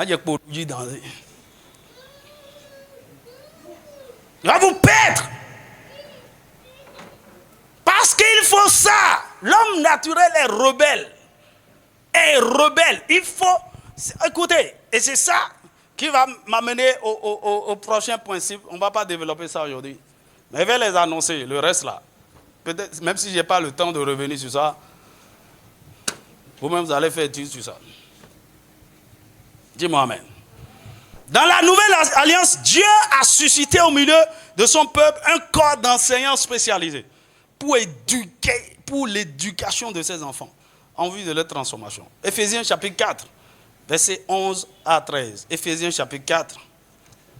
Il dit, et il a donné les uns comme apôtres, les autres comme prophètes, les autres comme évangélistes, les autres comme pasteurs et docteurs, pour le perfectionnement des saints en vue de l'œuvre du ministère. Il les a donnés. Il a donné ces hommes-là à l'église, aux frères. Pourquoi? Pour le perfectionnement. Pour la transformation. Afin que chacun soit préparé pour accomplir son ministère. Les gens ne veulent pas se soumettre aux enseignants que Dieu leur a donnés. Ils ne veulent pas être perfectionnés. Ils sont déjà prêts. Ils sont déjà bons. Ils veulent faire déjà le ministère.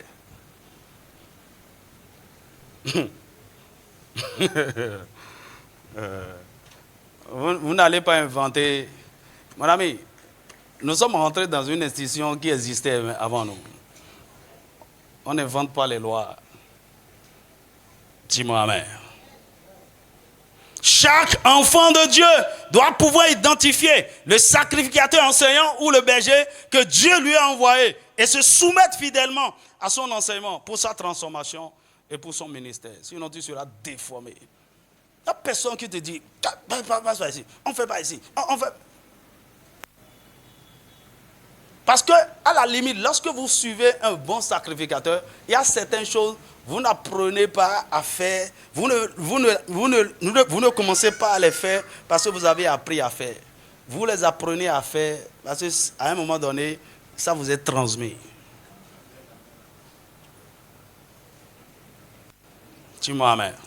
Aussi longtemps que c'est un bon sacrificateur qui est aussi dans la transformation à l'image de Christ, il y a des choses qui vous seront transférées naturellement. Des vertus qui vous seront transférées. Quand tu suis un pasteur qui aime la parole, qui aime étudier la parole, qui est un enseignant, naturellement, cette onction peut descendre sur toi. Tu suis un homme qui aime prier, qui est un homme de prière, ça peut descendre sur toi. Tu vois, nous reproduisons les modèles que nous voyons. Puisque peut-être je ne peux pas voir forcément Jésus, je vois mon pasteur. Je veux ça. J'aime ton mariage. J'aime la façon dont tu fais ceci. J'aime, je t'observe. Je t'observe. Non, mais il y a des gens qui vivent chez moi. Je ne fais asseoir personne pour enseigner quoi que ce soit. C'est observe-moi vivre. Dis-moi amen. Parce que le sacrificateur est un modèle. C'est pourquoi, mon ami, je fais très attention. Vous savez qu'il y a certains pays, je commets, ça va.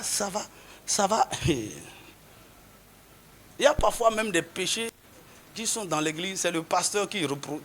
C'est lui. Parce que c'est sa vie qui se reproduit. Il est fornicateur, les gens vont devenir fornicateurs.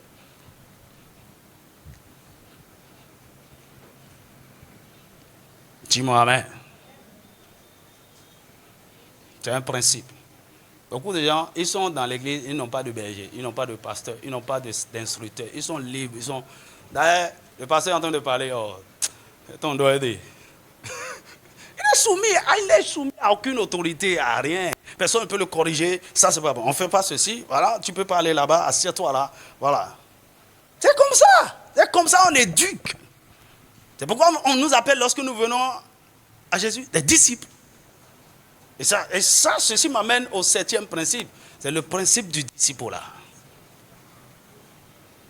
Hein? C'est 8? Ok. Je vais citer ça, je ne vais pas rentrer dedans. C'est le principe du disciple-là. Hein? Et je dis, le véritable problème de l'Église à notre époque, c'est que nous ne formons plus des disciples. On veut rassembler des fidèles, des membres. Le disciple-là est le meilleur système de formation et de transformation. Donc si vous n'avez été jamais soumis à la discipline et aux enseignements d'un maître comme disciple, il vous serait vraiment difficile d'être transformé. Difficile.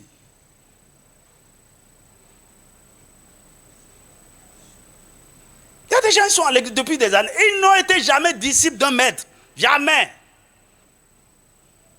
Alors quand ils sont venus, 3 mois après, ils sont devenus diacres. Il est diacre, devenu leader. Et lui qui discute avec un pasteur, tu vois. Mais un bébé, il ne comprend rien. Il vit dans des conneries. Personne ne peut plus. Et quelques temps après, c'est lui qui prêche.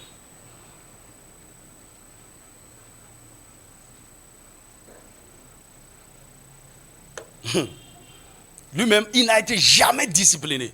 Il n'a été jamais corrigé. Il n'a été... Aïe! Écoutez, Jésus a montré l'exemple durant son ministère terrestre en choisissant et en formant des disciples.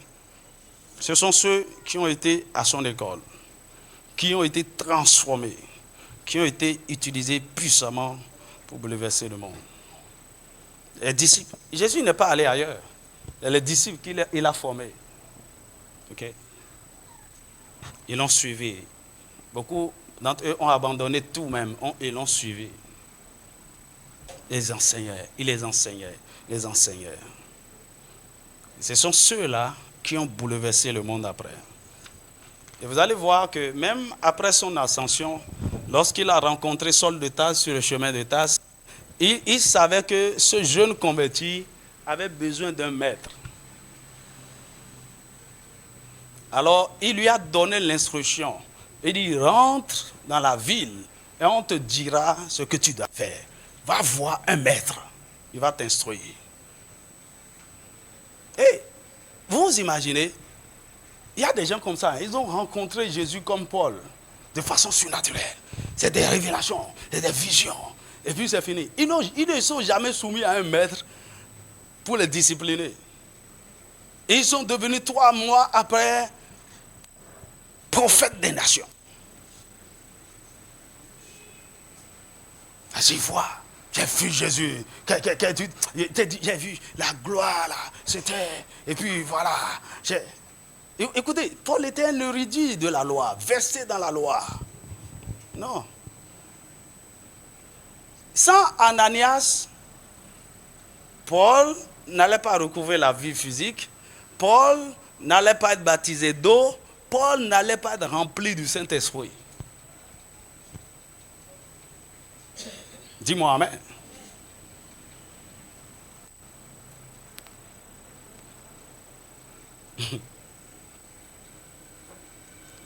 C'est par Ananias que Paul a été introduit dans la famille de l'Église, à Damas. Les gens sont livrés à eux-mêmes. Actes chapitre 9, versets 10 à 19.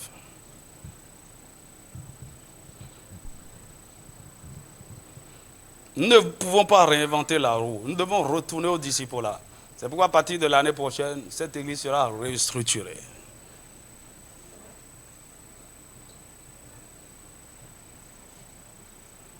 Vous savez, le disciple-là offre un avantage extraordinaire. C'est pourquoi j'aime les églises évangéliques fondamentales, comme les baptistes, les méthodistes. Au moins la base là, même si ce n'est pas toute la révélation, va t'inculquer. Surtout donc, dans le milieu pentecôtiste et charismatique, les gens n'ont pas la doctrine. Ils ne connaissent pas la parole. C'est les miracles, les révélations, les signes, les prières, prophéties. Mon ami, non. Va retourner. C'est pourquoi il n'y a pas de transformation. Il n'y a pas de vie. Il faut qu'un maître nous enseigne. Dis-moi amen. Donc, il y a des gens qui sont assis là. Si vous ne savez pas, peut-être vous êtes assis à côté de votre maître là. C'est comme ça l'église. On n'est pas au même niveau. Il faut que quelqu'un enseigne quelqu'un aide quelqu'un, corrige, discipliné, voilà. Il faut que quelqu'un t'appelle. Tu as prié aujourd'hui. Pendant combien de temps? C'est comment? Qu'est-ce que... Il vérifie ce qui...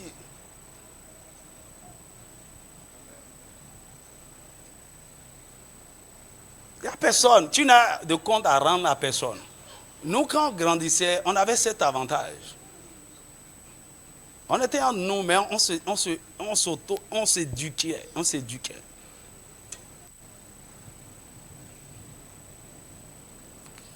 Dis-moi amen. Que le Seigneur nous aide. Je vais finir. Le reste, ce n'est pas grand-chose. Le 9e principe, c'est le principe du mentorat.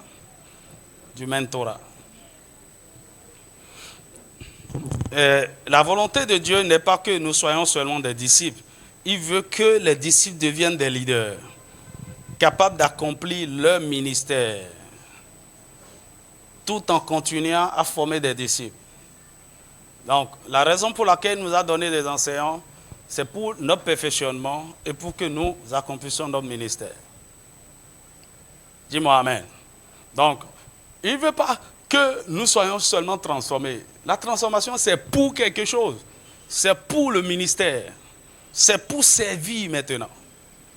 Et maintenant, il y a une autre dimension de transformation dont nous avons besoin lorsqu'il s'agit du ministère, lorsqu'il s'agit de notre appel, lorsqu'il s'agit de notre destinée, lorsqu'il s'agit du couloir dans lequel Dieu nous a appelés. Est-ce que tu me suis? Par exemple, le Seigneur t'a appelé à être un homme d'affaires chrétien, puissant, un instrument par qui Dieu va faire transférer des ressources dans le royaume. Non seulement tu as besoin d'être discipliné comme disciple de Christ, mais tu as besoin d'un mentor pour te coacher afin que tu sois un bon ministre dans le domaine des affaires. Dis-moi amen. Par exemple, le Seigneur t'a appelé à être pasteur. Okay? Au-delà de ce qu'on fait avec tout le monde, pour que tout le monde devienne disciple, tu as besoin d'une autre formation particulière pour commencer par servir en tant que pasteur.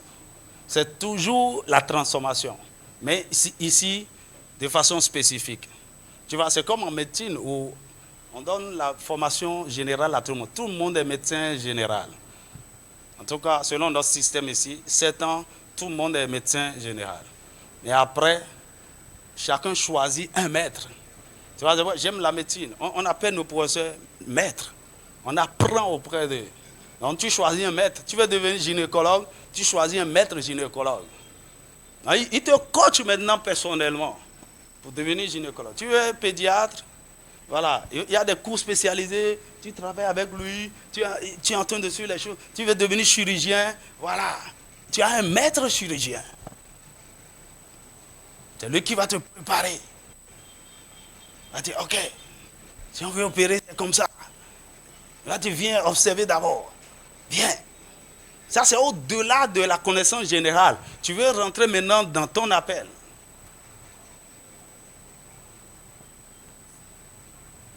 Le mentor.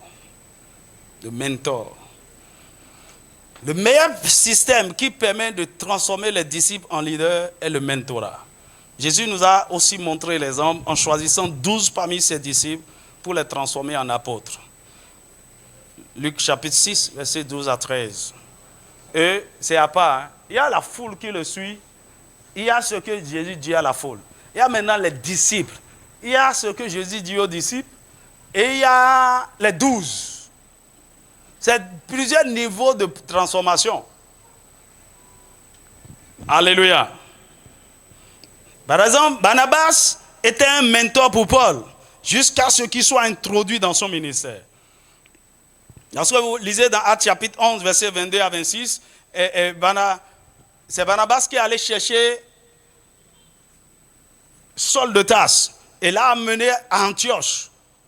Il dit, mon frère, tu as disparu pendant 3 ans, viens servir le Seigneur ici. Il a commencé par enseigner la parole dans l'église d'Antioche. Il a grandi dans le ministère. La Bible dit dans l'église d'Antioche, il y avait beaucoup de prophètes et de docteurs. Donc, dans ce collège-là, l'apôtre Paul se préparait au ministère. Et la Bible me dit dans Actes chapitre 13, verset 1 à 3, il dit pendant qu'il priait, il servait le Seigneur avec ces gens-là. Le Seigneur a dit maintenant, mettez-moi à part Saul et Barnabas pour l'œuvre. Maintenant, il est prêt. Il est prêt pour aller. Il a suivi la transformation. J'ai su que Paul a été corrigé par rapport à beaucoup de choses, plusieurs fois. Qu'il a commencé par enseigner à Antioche. Parce qu'il était avec ceux qui étaient dans la foi avant lui. Okay? Mais au bout d'un certain temps, ça dit, ok, il est prêt. Apôtre. Transformation. C'est comme ça Dieu fonctionne. Donc, on va pas, dis à ton voisin, on ne va pas changer la roue.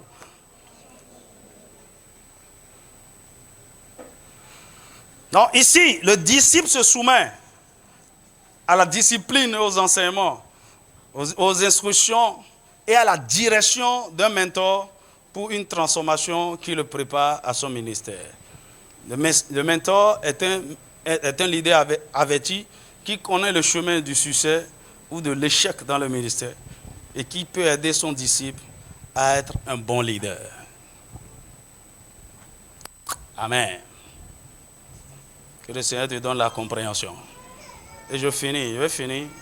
Le 10e principe, le principe de l'onction. Dis avec moi onction. Le principe de l'onction. Nous ne pouvons pas parler de transformation sans parler de la place de l'onction dans cette affaire. Parler de l'influence de l'esprit.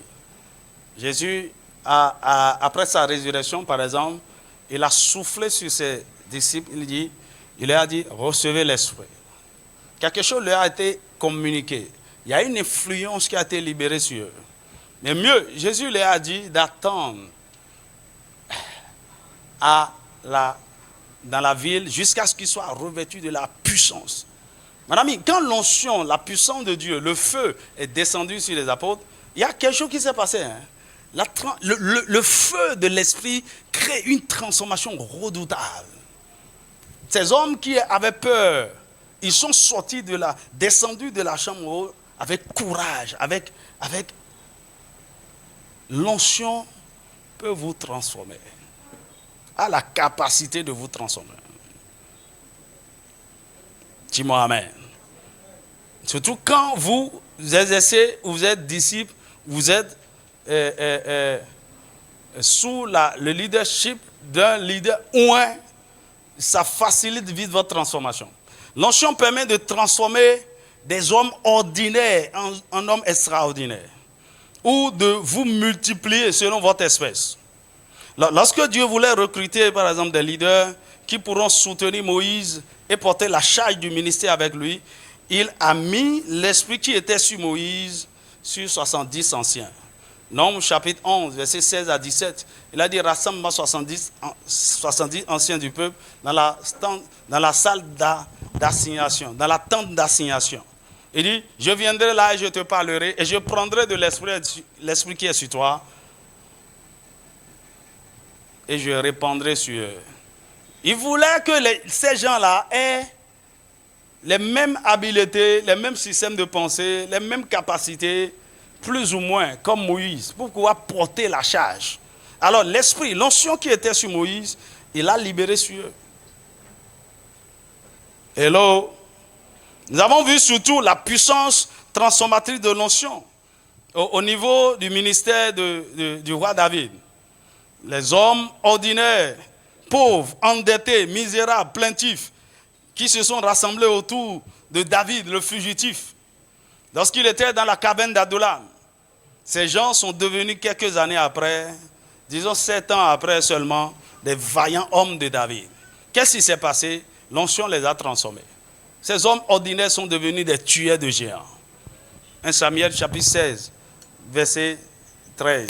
Il dit, l'Esprit de Dieu, lorsque Samuel a versé l'huile sur David, l'a saisi à partir de ce jour-là. Alléluia. Alléluia. 2 Samuel. Voyons 1 Samuel 22, verset 1 à 3 et 2 Samuel 23, verset 8 à 37. Nous allons voir le curriculum vitae des vaillants hommes de David. Dis-moi Amen. Mais dans cette dispensation, nous voyons la même puissance de l'onction qui transforme les disciples dans le ministère de Jésus. Dans Actes chapitre 4, verset 13, la Bible dit, lorsqu'il vit le courage, l'assurance, la confiance, la manière dont Pierre et Jean parlaient, ils ont dit, oh, ces gens, ils avaient été avec Jésus. Le fait d'être avec lui, quelque chose s'est passé sur eux. L'onction a la capacité de vous... Vous savez, votre association peut vous affecter sérieusement, positivement ou négativement. Dis-moi Amen. Tu vois, il y a certaines choses en moi que j'ai vues, ça a commencé par se manifester dans les gens autour de moi. Dis-moi Amen. Ça, c'est l'onction. La même grâce, le même esprit de... Alléluia. Le Seigneur te transforme. Saisis ces principes. Va et applique-les.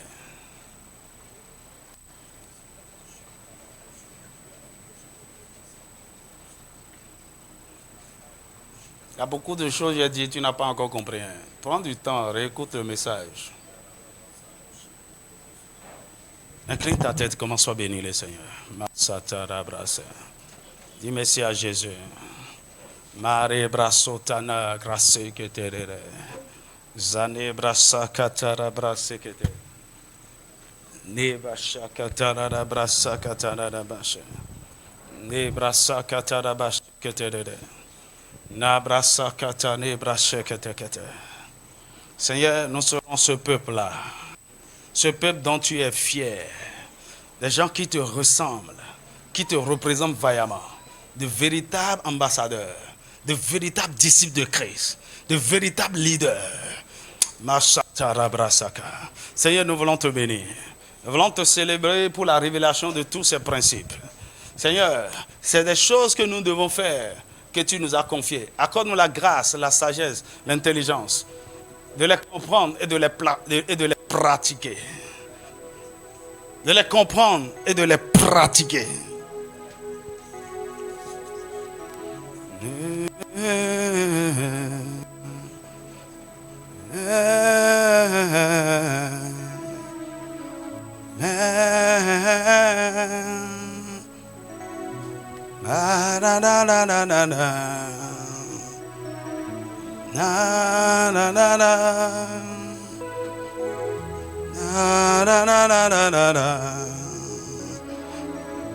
Mashakataraba Mare Brasso Kataba. Crie à Dieu. Tu vas dire, Seigneur, ouvre mon entendement. Accorde-moi la sagesse, un esprit de révélation pour comprendre tout ce que tu es en train de m'enseigner. Pour comprendre tous ces principes. Le principe du désir, le principe du choix. Le principe de la communion avec le Saint-Esprit. Le principe de la consécration. Le principe de la vision. Le principe de la foi. Le principe du sacrificateur enseignant. Le principe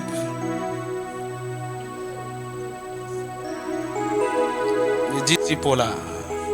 Le principe du mentorat. Le principe de l'onction. Tu dois recevoir beaucoup de ces principes. Plusieurs que tu appliques maintenant pour ta transformation.